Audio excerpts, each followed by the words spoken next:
பசி வந்தால் பத்தும் பறந்துவோம் என்று சொல்லுவது போல இந்த தொழுநோயாளர்கள் அவங்களுடைய பசியில் அவங்களுடைய அந்த உணவு பற்றாக்குறையின் போது அவங்களுடைய மனநிலை எப்படி இருக்கிறது? அந்த தாங்கள் வந்து சாகக்கூடாது, வாழ வேண்டும் என்கிற எண்ணம் தான் இருக்கிறது. மற்ற சிந்தனைகள் எல்லாம் அவர்களுக்கு மறைந்து போகிறது. முற்றுகையினால் எல்லா மக்களும் தான் பாதிப்புக்கு உள்ளாகிறார்கள், தொழுநோயாளர்கள் மட்டுமல்ல. நகரத்தில் மக்கள் வந்து உணவு இல்லாமல் அவர்கள் பட்டினி கிடக்கிறார்கள். இருக்கிற உணவை ஒவ்வொருத்தரும் சாப்பிடுகிறார்கள். அது விரைவில் அது குறைவு வந்துவிடும்.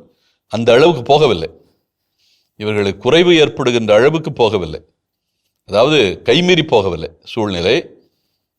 அதுக்கு முன்னாலே இந்த தொழுநோயாளர்கள்லாம் தங்களை பாதுகாக்க விரும்புகிறார்கள்.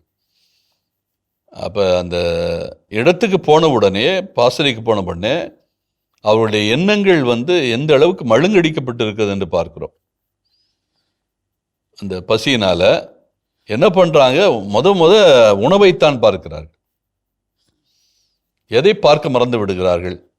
இப்பொழுது நாட்டு மக்களுக்கெல்லாம் ஒரு பாதுகாப்புக்கான உத்தரவாதம் வந்திருக்கிறது. சிறியர்கள் எல்லாம் ஓடிவிட்டார்கள், நாம் பாதுகாக்கப்பட்டு விட்டோம் என்ற இந்த செய்தி வந்து நாட்டுக்கு போக வேண்டும் என்கிற அந்த சிந்தனை அவர்களுடைய உள்ளத்தில் இல்லை.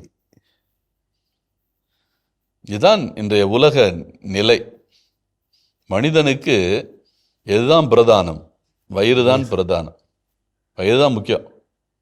அவனுடைய வயிற்றுப்பசி தீர்ந்தால்தான் மற்றவர்களை பற்றி சிந்திப்பான்.